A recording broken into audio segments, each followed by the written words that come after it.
नमस्कार. आज आपण छत्रपती शिवाजी महाराजांच्या कार्यावर आणि विचारांवर जरा सविस्तर बोलूया. हो, नक्कीच.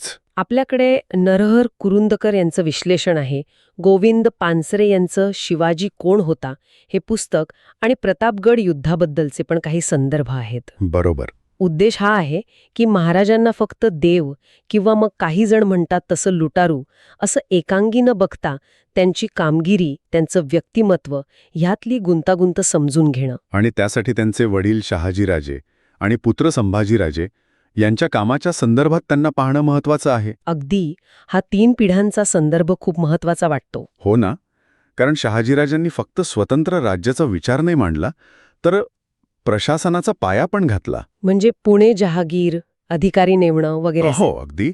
पुणे आणि बंगळूर जहागिरीची विभागणी आणि म्हणजे वेगवेगळ्या राजांकडे ते चाकरीला होते, पण स्वतःची फौज, स्वतःची जहागीर त्यांनी कायम ठेवली. ही दूरदृष्टी होती त्यांची. नक्कीच. निजामशहाने पण सिंदखेडच्या जाधवांपेक्षा शहाजीराजांना जास्त महत्त्व दिलं होतं. अच्छा. आणि मग दुसरीकडे संभाजी महाराज, त्यांचं कर्तृत्व पण विसरून चालणार नाही. अजिबात नाही. औरंगजेबाचे ते 2.5 लाखांचं सैन्य, त्याला तोंड देणं सोपं नव्हतं. आणि त्यांनी राज्याचा विस्तार पण केला. कर्नाटक, गोवा, आरमार वाढवलं. हो. बखरकार जरा वेगळं चित्र रंगवतात कधीकधी, पण डच आणि इंग्रजी नोंदी बघितल्या तर एक चिवट, हट्टी योद्धा असं त्यांचं वर्णन आहे.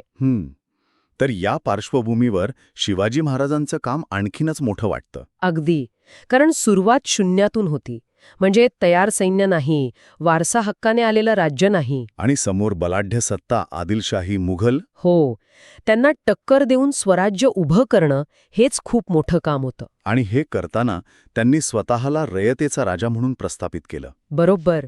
जमिनीची मोजणी करणं, कराचे दर ठरवणं, दुष्काळात मदत करणं, कर माफ करणं. हो. आणि प्रशासनाची भाषा मराठी, स्त्रियांचा आदर. ते रांजाच्या पाटलाचं उदाहरण तर माहितीये सगळ्यांना. हो. सैनिकांना कडक आदेश होते, रयतेच्या भाजीच्या देठालाही हात लावायचा नाही. अगदी. गुलाम व्यापारावर बंदी घातली होती त्यांनी. या सगळ्यामुळे सामान्य माणसाला हे आपलं राज्य आहे असं वाटलं असणार. नक्कीच. आणि त्यांची सर्वसमावेशकता पण बघा. सैन्यात, प्रशासनात अनेक मुस्लिम अधिकारी होते. हो.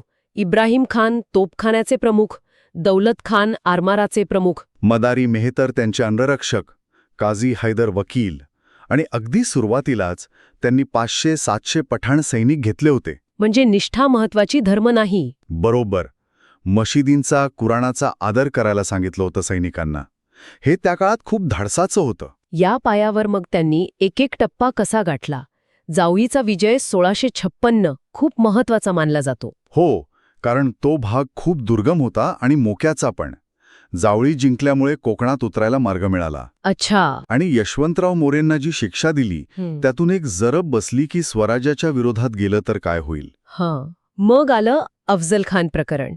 नोव्हेंबर 1659. हा फक्त मोठा भाऊ संभाजीच्या मृत्यूचा बदला होता? नाही, म्हणजे तो एक भाग असेलही, पण उपलब्ध माहितीनुसार ही एक 3-4 महिने आधीपासून आखलेली योजना होती. रणनीती होती म्हणजे. हो. आदिलशाहीवर दहशत बसवायची होती आणि त्यानंतर लगेच पन्हाळगड, कोल्हापूर, कोकण हा भाग जिंकायचा होता. भेटीत काय झालं, पहिला वार कोणी केला यावर वाद आहेत, पण खानाचा मृत्यू महाराजांच्या योजनेत गृहीत होता. म्हणजे प्रतापगडावर भेट, तिथेच शेवट आणि मग फौजेचा नाश. अगदी. सगळं ठरलेलं दिसतंय. मग पन्हाळावरून सुटका, जुलै 1660. बाजीप्रभू देशपांडे आणि ते 300 मावळे, पावनखिंड. हो, ते बलिदान खूप मोठं आहे. त्यानंतर मग मुघलांशी थेट संघर्ष. शाहिस्तेखान प्रकरण, एप्रिल 1663. लाल महालात घुसून हल्ला, खानाची बोटं कापली. हो, आणि त्याचा मुलगा, अनेक लोक मारले गेले. मुघलांना जबरदस्त धक्का होता तो. आणि लगेच जानेवारी 1664 मध्ये सुरतची लूट. त्याने तर आंतरराष्ट्रीय स्तरावर दखल घेतली गेली. बरोबर. आर्थिक रसद मिळाली आणि दरारा पण वाढला. पण मग मिर्झा राजा जयसिंग आले आणि तह करावा लागला 1665. मोठं नुकसान झालं तेव्हा. 23 किल्ले द्यावे लागले. हो, तो मोठा धक्का होता स्वराज्यासाठी. जयसिंग हा खूप मुरब्बी सेनापती आणि राजकारणी होता. त्याची योजना यशस्वी ठरली. महाराजांनाही त्यावेळी शत्रूच्या ताकदीचा अंदाज आला असेल. नक्कीच. आणि जयसिंगाने औरंगजेबाला सल्ला दिला होता की शिवाजीला कैद करा पण इजा करू नका. या सगळ्या चढ उतारानंतर मग 1674चा राज्याभिषेक. हो, तो अत्यंत महत्वाचा क्षण आहे. इतक्या वर्षांनी म्हणजे 1000 वर्षांनी वैदिक पद्धतीने राज्याभिषेक करणं, त्यासाठी विरोध पण झाला असेल. झाला होता. सामाजिक, धार्मिक विरोध होता. पण महाराजांनी तो पार केला. वयाच्या 44व्या वर्षी मौंजीवंदन, पुनर्विवाह केला. गागाभट्टांना बोलवून क्षत्रियत्व सिद्ध केलं. यामागचा विचार काय होता? फक्त राजा म्हणून मान्यता मिळवणं? नाही, त्याहून मोठं होतं. ती एका सार्वभौम राज्याची, हिंदवी स्वराज्याच्या कल्पनेची अधिकृत घोषणा होती. एका नव्या युगाची सुरुवात होती ती.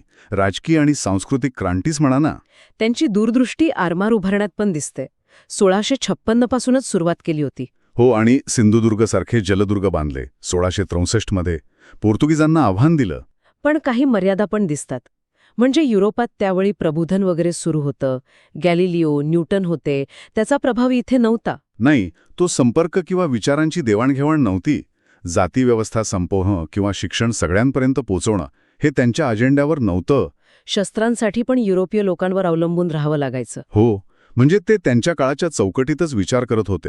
हे पण लक्षात घ्यायला हवं. आणि ह्या सगळ्या प्रवासात सामान्य माणसं जोडली गेली. शिवा काशीद, बाजी प्रभू, हिरोजी फर्जंद, मदारी मेहतर, कितीतरी नावं आहेत. हेच तर महाराजांच्या यशाचं खरं रहस्य आहे. त्यांनी लोकांना विश्वास दिला की हे आपलं राज्य आहे. लुटीतला वाटा बंद करून नियमित पगार पद्धत आणली. त्यामुळे रयतेला त्रास कमी झाला. बरोबर. आणि सैन्यात शिस्त आली. त्यामुळेच सामान्य सैनिक पण जीव द्यायला तयार होते. म्हणजे थोडक्यात शिवाजी महाराज फक्त योद्धे नव्हते. ते एक अत्यंत हुशार संघटक होते, व्यवहारवादी प्रशासक होते, दूरदृष्टीचे नेते होते आणि रयतेची काळजी घेणारे राजे होते. अगदी.